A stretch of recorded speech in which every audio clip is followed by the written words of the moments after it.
What's up, everybody? It's the Hardy Construction. You can find us at hardyconstruction.tumblr.com, youtube.com/hardyconstruction, facebook.com/the Hardy Construction with your host Comp, and Fur Underwear Man. And today's film is From Beyond. When was this filmed?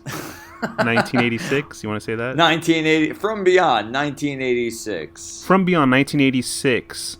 A group of scientists have developed the Resonator, a machine which allows whoever is within range to see beyond normal perceptible reality.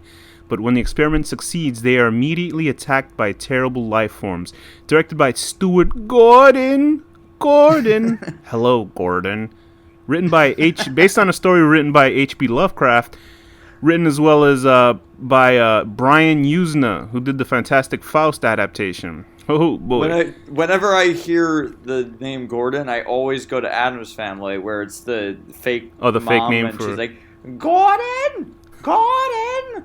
I cannot. Not only I just think about that that film, the one that we just. Oh Jesus, I can't even think of the name. It keeps saying Gordon.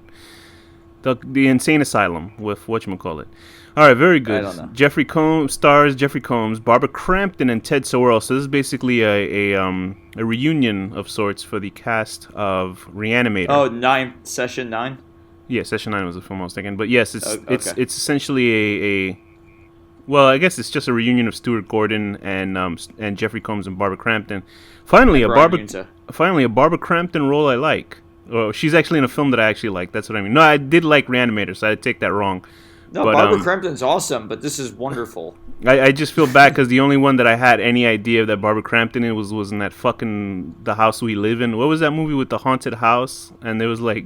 Yeah, and that guy with the crazy hair is I think you actually liked it, though. Yeah, right. You liked that movie. I didn't like it that much. Oh, what a hipster. Now he's saying it's not cool anymore. They're still here. Or They Are Still Here. We Are Still Here. That's what it was called. So this film is based on H.P. Lovecraft, the guy. I don't know if we've done any films that are based on his stuff. I'm sure we have, but I can't remember. But I mean, The Thing is kind of based on him, sort of. No, well, I guess it could be, but it was more based on an actual old film from the 1950s. So I think, unless that film took from H.P. Lovecraft. That definitely is inspired by H.P. Lovecraft. So let's get into a little bit of what H.P. Lovecraft is, because he's obviously a very influential writer. This is from IMDb. Born in Providence, Lovecraft was a sickly child whose parents died insane. Wow, they both died insane? That's gotta suck. When he was 16, he wrote the astronomy column in the Providence Tribune. Between 1908 and 1923, he wrote short stories for Weird Tales magazine, among others. And basically all his stories sort of deal with this cosmic horror, these giant sort of unexplainable, or you can't really describe, indescribable sort of creatures that once you see them, you start going insane. And a lot of his stories sort of end with like people seeing this shit and going insane at the end. And I've heard a couple of his short stories via like podcasts and audio drama, and they're very good. There's something really good. There's I've read a few of them. I've never read much of the main stuff with whatever Cthulhu and all that shit, but I've read like just random pieces of his. Like Mountains of Madness was really awesome. Mountains of Madness, I remember was what's his name was trying to do it. Guillermo del Toro was trying to do an adaptation of Mountains of Madness with Tom Cruise, but it didn't come together for some reason. Tom Cruise, why? Listen, Tom Cruise is always in entertaining movies. I don't know why people hate Tom. Listen, people hate Tom Cruise because he's an insane person because he's religious, but he's always in a good movie. Like I can't shit on him because he's always in a fun movie. I don't like many movies he's in. Oh, fair enough. I mean, whatever. He used to do respectable movies like Rain Man. My favorite role of him is in Austin Powers when he makes a little cameo. I enjoy his films. Even those dumb Mission Impossible. He's in more event films than he is in sort of anything that matters anymore. Really, his films. I don't know. I don't hate him or anything. I just don't understand. He's not a horror guy. Like, he shouldn't be in a horror movie. Well, he's trying with The Mummy, so we'll see. But, so anyway, going back to H.P. Lovecraft, he was, apparently he was also racist, but I guess those were the sign of the times, because I remember reading some line where he was talking about black people, and he was, well, he died broke, which is, I guess, okay if you hate racists, but it's also sad if he was, he was depressed and stuff, I know that. He was clearly very talented. with his writing. So it's sort of like, can you? There were people that were upset about. I guess there's an H.P. Lovecraft award for writers that they give out, and they were like, oh, why are we putting him on the guy can write really well, so it's always that sort of weird, like, how do you deal with the legacy of somebody who's like very questionable in what their thoughts are. So whatever, he a lot of his, we focus on their creations. He wrote a lot of these short stories, and he didn't get paid well. He died penniless, essentially, sort of like Edgar Allan Poe. These guys obviously are clearly talented and they died. And Van Gogh. Yeah, there you go. And he lost an ear too. Jeez, he couldn't even die poor. He just died without his fucking ear. Anyway, so he obviously wrote. I would suggest reading his stuff. In the Mouth of Madness, Call of Cthulhu, The Color of Space, or something like that. He just does a lot of weird shit. You can find a lot of his audio dramas for free online, and you can just listen and kind of get an idea of what he does. He's very complicated writing, but it's not. It's sort of flowery but weird language that he uses. And I remember liking it a lot, actually. There's also a film that we reviewed by John Carpenter, which clearly rips off H.P. Lovecraft, but I don't think it even mentions him by name in the film, which was in the Mouth of Madness, because obviously in the Mountains of Madness. But anyway, so this film takes from H.P. Lovecraft's short story, which was actually 7 pages long, and they stretched it out to about an hour and 29 minutes, and it's by Stuart Gordon, who's sort of a weird director in the sense that he does a lot of weird small genre films. And in this film, would have been cool if he directed that fucking awful Brian Usna Faust. Yeah, oh my god, that movie was so bad. Yeah, I think he would have done a lot better with Faust than Brian Usna did. He would have actually made it a lot cool. And I think he would have stuck to the material in that, because the material in this film is fucking weird. Like, this movie was more of who's that director that we like, the one that does Scanners and stuff like that? David Cronenberg. Yeah. This film feels more body horror in this feels more in line with David Cronenberg stuff than actual David Cronenberg's recent stuff, because the whole pineal gland coming out of the forehead, like, I wasn't really expecting that. Like, this was a film I wasn't really. I wonder what Buddhist monks make of this. Like, they're trying to activate their third eye and like saying Om and all this stuff. They're trying to build. Imagine like the Dalai Lama is like sucking people's brains out through their eye sockets. They're trying to build resonator machines for like rice and shit like that, and like that's like the legacy of Buddhism. Like, the giant Buddha statues at the temples are actually like, you can walk in them and there's like computers and stuff in them.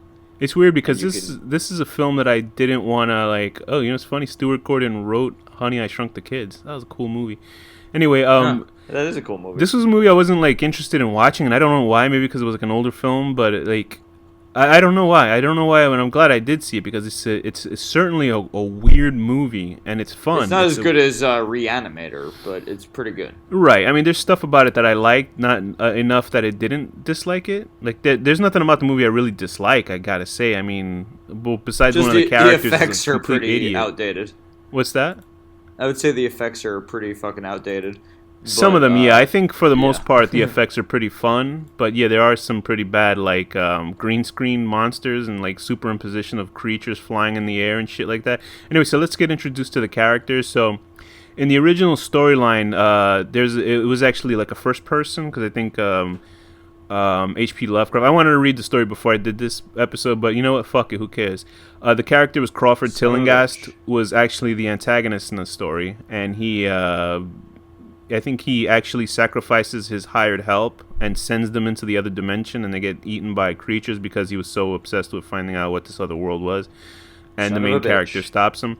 Anyway, so in this version, Crawford Tillinghast is played by Jeffrey Combs, and he's this guy who's working with a perverted professor named Dr. Edward. He just can't win. This guy's like the biggest victim in this whole movie. He is. He's always fucked over. He's working for Dr. Edward. He's assisting Dr. Edward Pretorius, who is a sex pervert. And apparently they did a scene where he was having sex with a woman and he puts a nail through her tongue, but they cut that out of the film because he's a super S&M guy. He's a guy that really wants to have, like, he wants to go beyond the mortal plane of It's pleasure. like Hellraiser. It's like Frank in basically. Hellraiser. Like, that guy Pretorius should have been inside Hellraiser, and he would have had fun. He wouldn't even give a shit. He'd be opening that box, shoving that box up his ass, having I wonder a fun if they time. could exist in the same universe. Like, do you think that Pinhead was like masturbating watching all of this?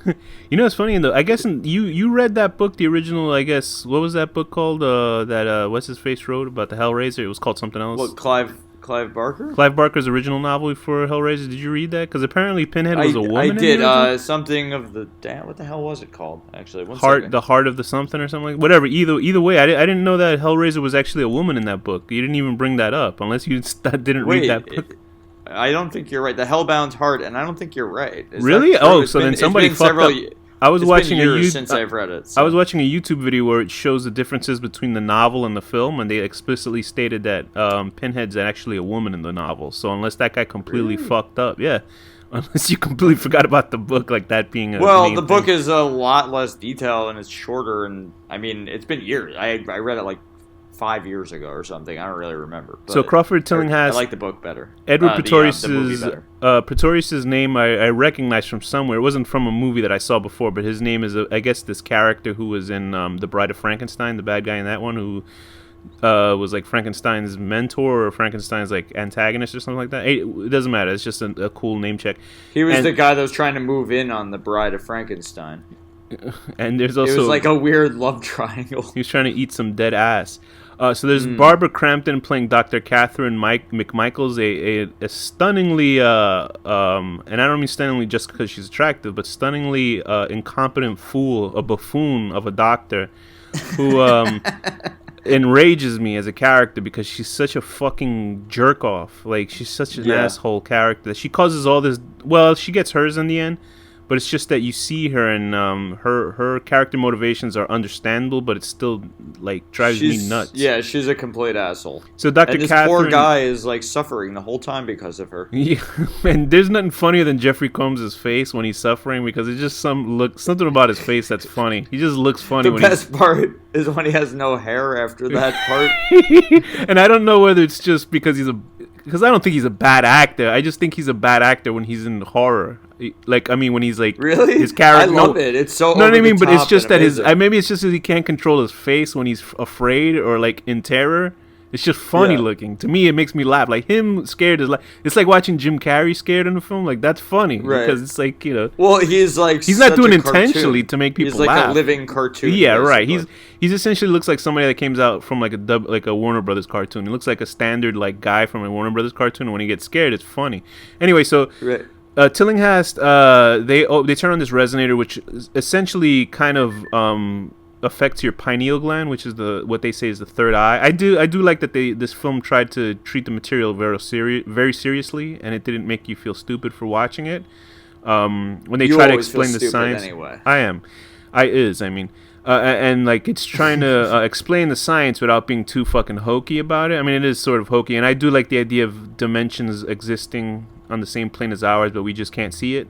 Dimensions with jellyfish and eels. That's essentially what H.P. Lovecraft stuff is. Just seeing shit that, like, if you saw it in real life, you'd be like, "Oh boy, turn this off, get me off this ride." Like, basically, from what I understand, from the little I've read, they're like basically like immortal aliens that like are on Earth, like buried. Yeah, they were basically the things before humans or creatures or any other animals before us. They were there, and they were like the ones that laugh at us. Like we don't really mean anything to them.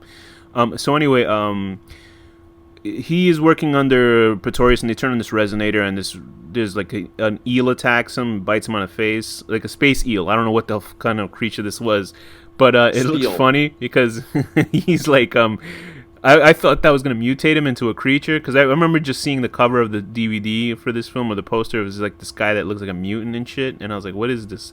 And hearing reviews about it, but I never watched it. Anyway, so he tells Pretorius, and then it cuts to this old lady with her dog, and, you know, she's being nosy. I love that lady. And her dog runs into the house, and then she, like, I thought the dog was going to get eaten or turn into a mutant and stuff like that. What we do see is that Pretorius's head disappears. And he gets arrested. It was so funny because clearly just arrest him. Like, they don't even stop to ask questions. The cops just throw him right into the fucking handcuffs and arrest him. And it's just like, is that how they arrest people? Cop brutality on white men. It's very rare. They told you that was the last time it happened, was in the 80s. They don't arrest them. Now they throw them in parades when white people shoot people. They watched the footage and they were like, we treated that man unfairly. And they learned their lesson. That's the film. Even though it was a dramatized action, they showed it at the beginning of police meetings at the beginning of the morning. They see this guy, you see what was wrong in the wrong here. You guys have to exercise restraint. This man right here, and then that happens. Then like a black UPS worker comes in and they shoot him to death because they were like, "Wait a minute, did you see what he was holding? He was holding something." See, that's cop jokes. So cop jokes. We find out that they bring in Dr. Catherine McMichaels. She wants to basically she studies schizophrenia, and because her father had schizophrenia for 15 years, he was locked up and he went insane and died. So what happens is that she's having a real problem with Dr. Block, who is actually Stuart Gordon's wife, the bitchy ice queen. Yeah, that's Carolyn Purdy Gordon. She's a real witch in this film, but she's only it's so funny because she's a complete witch towards the end. Like she sort of seems to be mean for no reason towards Catherine. She's a real asshole to me from the very beginning. Even I didn't like her, but because we actually saw the shit happen. But she's incredibly kind to Tillinghast, so it shows you she actually cares about her patients.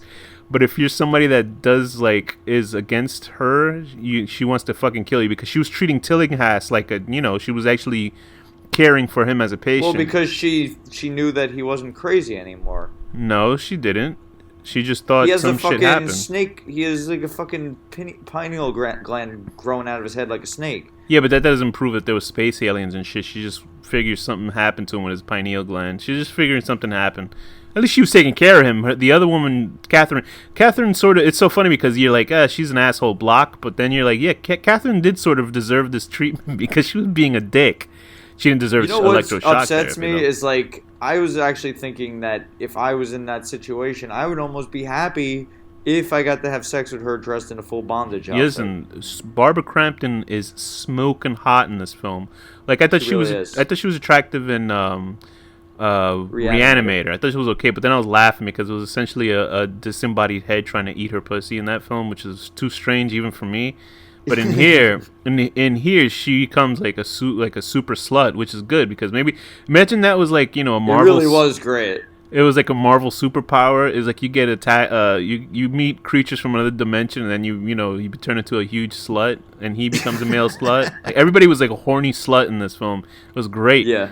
We're not slut shaming. We're actually slut positivity. Except Bubba. Bubba wasn't. Why not? We will. That was the first time. I was gonna say. I guess it sounds racist.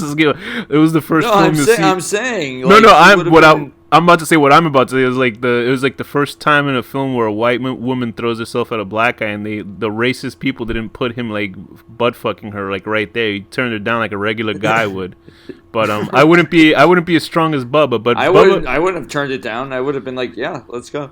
You would have fucked her right on top of Dr. Tillinghast with his. I would have been rubbing his head like a magic ball. But anyway, let's get into Bubba Brownlee. So Ken Foree, who plays, it was so funny because I was like, wow, that's the guy from Night of the Living Dead. I was like, no, it's Dawn of the Dead. You just reminded me. Ken Foree, He was also in the remake for Dawn of the Dead. He was the guy who says when there's no room in hell, the dead walk the earth. He says that in the sequel. I know that was a phrase from the first one, but or the second one. I'm not sure. And Ken Foree is I don't know if he's a retired. He's not a retired detective, right? But he's just a detective. He's a cop. He's a detective. Okay, I thought he was like he did this on his own or stuff, like sort of like a PI. But I guess I realized that the detective at the end. Guy at the end said, he says I lost one of my best men, which is sad because I actually like this character a lot. Bubba's character, sort of this, he's sort of a powerhouse dude. Like he's there to make sure like Crawford doesn't fuck around with Catherine McMichaels. Boy, do we find out that's the opposite. He's not very good at his job, though, is Not really. He sort of like runs around in his tiny underwears. That's all he does. They should have given him a partner to stay with him. I mean, they have one cop and a doctor watching a guy that they think killed someone with an axe. I want to know why the cops, nobody confiscated anything from that house, or nobody was studying it or looking at anything. They sort of just left everything as is. Like, they found a person with no head there, and they didn't take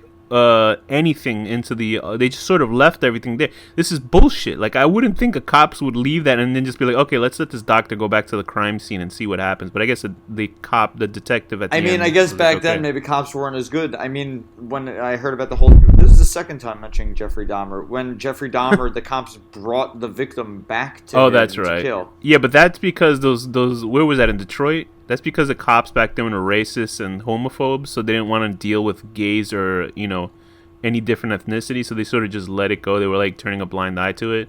Yeah, but they brought him back. Right, exactly. They were just like uncomfortable with the whole gay thing as was. So they're idiots back then, and that's what happened. They fucking served this poor Asian kid to essentially they served him right to they to literally idiot, served him like a dish. So anyway, so the whole storyline essentially is Crawford, Dr. Catherine McMichaels, and Bubba in this house trying to turn on the resonator again. And I mean, they do find ways to, like, it's essentially easily, Crawford could just be like, no, I'm not doing it again. That's it. I'm going to, not do this. And he does do that. So essentially the film is trying to find excuses for him to turn on this resonator so we can keep seeing these creatures come back, which is they do 3 times. And they do it they do it fine. You know what I mean? They didn't do it where it was sort of like, they didn't do something where it was like somebody left a skateboard on the staircase and then Crawford slips on it and then falls on the device to turn it on. It wasn't that stupid. It was sort of, okay, I can get the first time because they were like, listen, we got to see if this is real, because if not, then you're going to be stuck in a mental asylum for the rest of your life. Second time is this asshole doctor. Yeah, McMichaels is a fucking moron because she is so, like, turned on. I guess the influence Can't you just have sex without having a giant snake thing come out of your forehead? But Pretorius, I guess, has been influencing her. He he's able to at least sort of influence throughout the house and try to turn on the switch. I guess this switch is only turned on when people are inside the house, because there'd be no other reason to turn on the switch if they're if they're able to control it. So Pretorius, I like Pretorius. He's fun. He just seems like a greasy man from the 70s, because he shows up nude at first and he's saying all these. He just looks like a dirty old man, like he's a pervert, which is fine. He is a dirty old man. Then they casted him correctly, and he's just this filthy pervert that loves S&M, and he's able to fly through dimensions and stuff. He doesn't die, right? He's sort of just stuck in that other dimension. I don't think they really killed him. No, he doesn't die. He's always there. Yeah, so I guess what he's offering to these people is to become the next sort of enjoy the next reality, or some new reality where they can go into each other's minds and stuff, which is not necessarily a bad thing. It's just that he's going through it via a very horrifying way. But apparently it makes you like evil, because I guess because what's his face, Jeffrey Combs, is like sucking people's eyes out and eating a brain and shit. So. See, but I guess he wouldn't have to do that if he was actually stuck in the dimension with Pretorius. Unfortunately, he did become good when he was reborn out of Pretorius's body. Yeah, so I mean, we do the first time they do it, and Tillinghast is like, you see, it's fine, it's okay.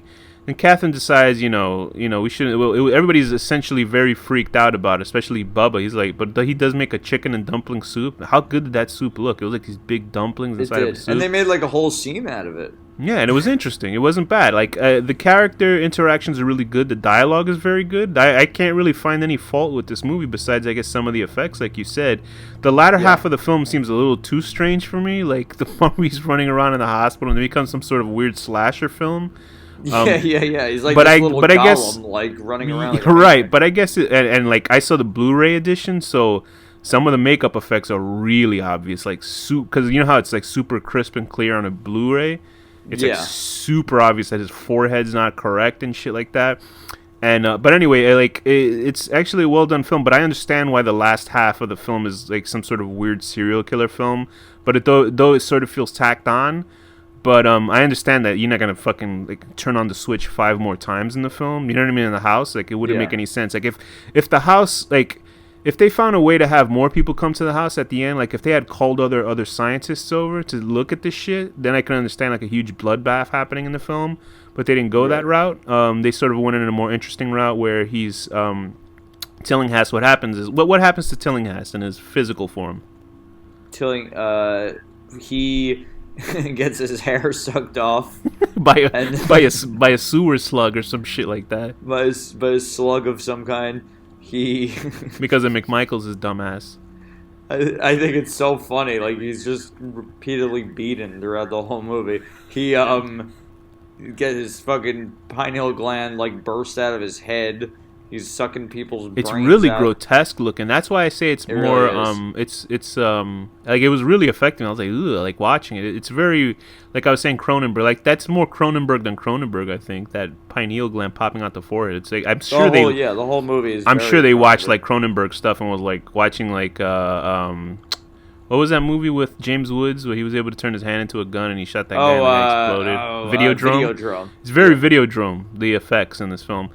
But like McMichaels is just so fucking annoying with her wanting to know more, and she's so like physically affected that because of her dad and stuff like that.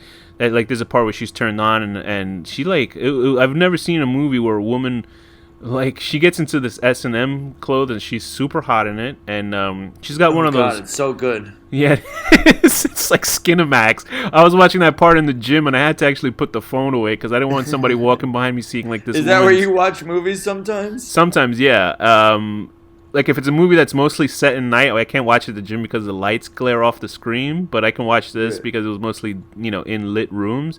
And I was just watching the scene when she puts her hand down the fucking like bed sheets and takes his pre-cum, and I was like, "Holy shit!" I was like, "I had to hide the can." And the he's fucking just phone. like this, like dead, beaten, bald thing. Yeah, She's still hot. she is. And she grew up like 2 towns away from where I grew up. Oh, well, you probably weren't even born by then. You were like. No, I definitely wasn't born by then. She was born like 30 years before me.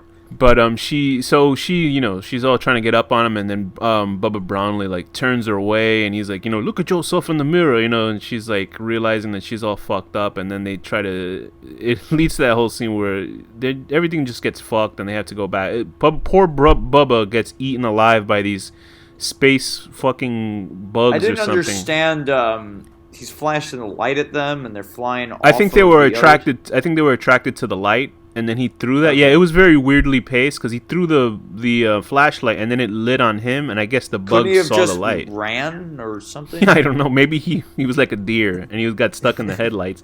But those bugs, it very much like The Mummy, where those bugs eat all the people in The Mummy, the film, that really good movie with the good one, not the one with Tom Cruise, the old one, or the mid-old one. Who knows? With anyway. Encino Man. Yes, but that was a very cool effect where he's like alive. Well, he was just a head on a body, which was total bullshit because obviously he didn't have any fucking internal organs, but he was a skeleton. And it would have been nice if he was stuck in the same dimension, hanging out with Pretorius, but since he died here, I guess, he can't do anything about it. And also, that effect was used also in Piranha 3D, but really, I mean, you never saw Piranha 3D? The eaten alive sort of thing, where like a person's head... I haven't seen it. A person's head is alive, but the rest of their body is essentially just like a skeleton. Like, you've got to see Piranha 3D is like it's done by the guy who did High Tension and stuff. Like it's done by a new wave French director, and just the idea of it sounds stupid, but it's a fucking awesome movie, and it's really what? I'm like shocked actually. that it was a good movie, or yeah, it's like one of those things that like I've never even considered watching. I know, me neither. Like that's why I wouldn't bother with the sequel. But the first one was actually very fun. It's a fun movie, and I'll tell you this: for a movie that was done in America, like how everything's sort of PG-13, this is it is the most grotesque movie I've seen in a long time. High Tension made it. I mean, like, I'm not kidding at how grotesque it was. Like, I was watching it in the theater going, Jesus Christ. Like, and now it takes a lot for me. Like, Story of Ricky, I laugh at, but the stuff in this was like, holy Christ. But, like, yeah, you should watch Piranha 3D. It's a fun movie. Anyway, so they do find ways to make it actually believable that they keep doing this. And McMichaels, they make her an asshole on purpose because of some familial reason why she's doing it. What did you think about what are the negative aspects of this film for you? Like, what didn't work for you? It's like one of the few times that I've actually thought like, wow, if they remade this, they could make the effects of what they're seeing from the other dimension like so much better. Oh yeah. Yeah, it was clearly like bad CG. But they would definitely ruin the whole vibe of the movie. Yeah, right. Like, but if they could keep the vibe of the movie and like keep this type of acting, but just like make, and all the practical effects are great, but just have like what they're seeing like be like a fucking crazy like shrooms trip or something, and like make it all really cool. I think Stuart Gordon did Barbara Crampton justice in this film because she was sort of shitty in Reanimator. Like her character was sort of stupid in that film, and then also was sort of embarrassing. Like I'm not trying to be social justice warrior, but I was like, wow, what a dumb character. Like she's just there to get her ass licked by a floating head. You know what I mean? Which is fine because that's my perversion.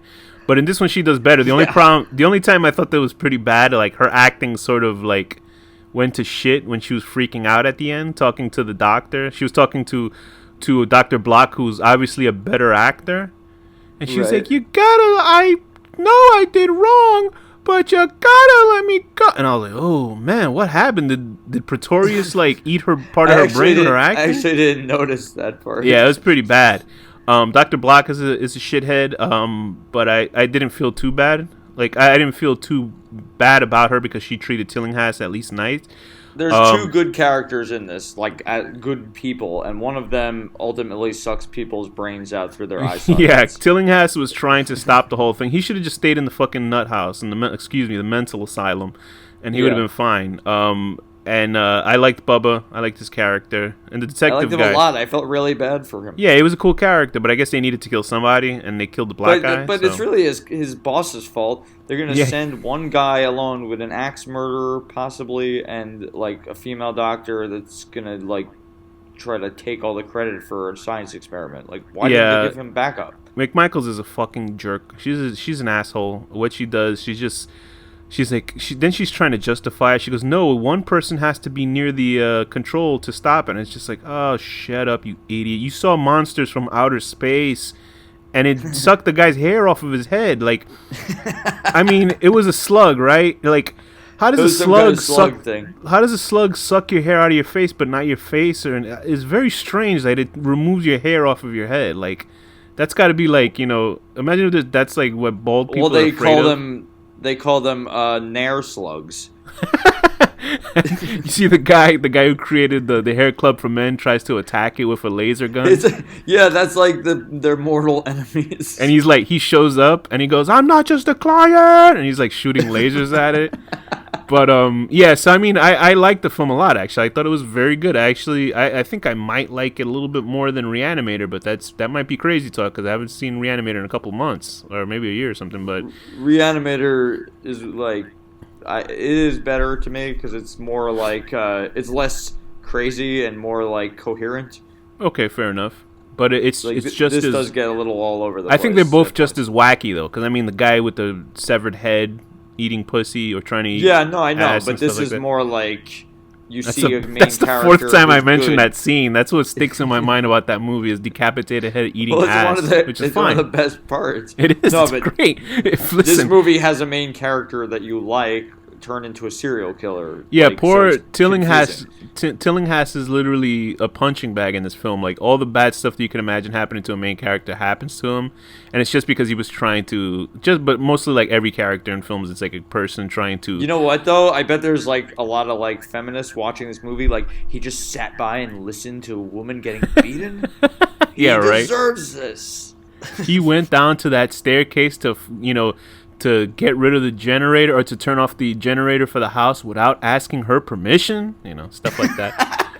He let that slug suck his hair off. He told her not to turn it on and mansplained what would happen if she did. They made a dumpling and they put 3 dumplings on their plates, but just 2 on hers. Those men are pigs. Anyway, so I actually like this film a lot. I thought it was fun. It felt like a true 80s cult film without feeling ridiculously. It is ridiculously stupid, a lot of it, but not stupid in a way where it's like offensively stupid, where it's bad. It's offensively stupid, like fun, like it's fun stupid. But it doesn't feel stupid, if that makes any sense. It actually feels like they're trying to explain stuff, but it's just so over the top that you think about it in hindsight and go, what the hell are you talking about? Yeah, like to explain this movie to someone. So what were the best parts of this film for you? Definitely Barbara Crampton in full bondage gear. Yeah, she was smoking hot. I know we were trying not to reduce a woman's acting career to her body. No, but she's so hot. She's very hot in this. She has one of those, I'm not even going to go. I think she's a great actor, but she's super hot. She was very good in this film. Out of all the Barbara Crampton films I've seen during this show, this is the best one that I've seen her in. So if anything, go watch that. What did you think of Pretorius? Did you like him, or you thought he was a little too exposition-y? he's a little asshole. He's very much like Frank in Hellraiser. Yeah, you're right. You're right. Yeah, that's about that's appropriate. Just like a explanation about weird him. sex fetish thing that's like not a human anymore and becomes like the extreme version of what you would expect a guy like that to become if they were like a demon or something. Yeah, it's a fun exploitative science fiction horror film. I would give this film an 8 out of 10.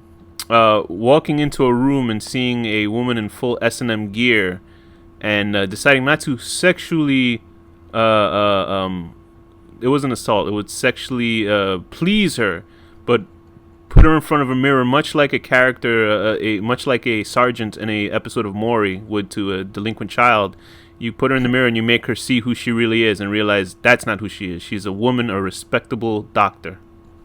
Okay. That's good, I'm huh? gonna give this a 9 out of 10.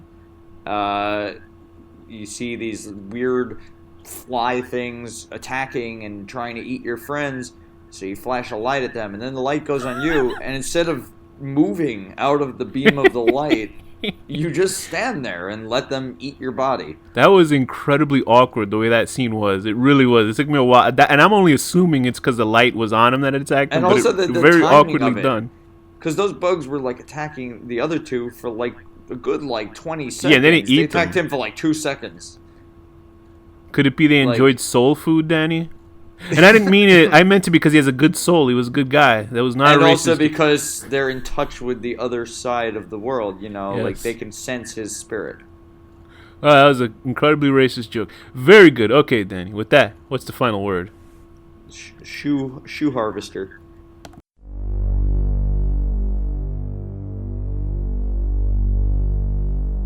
The horror deconstruction.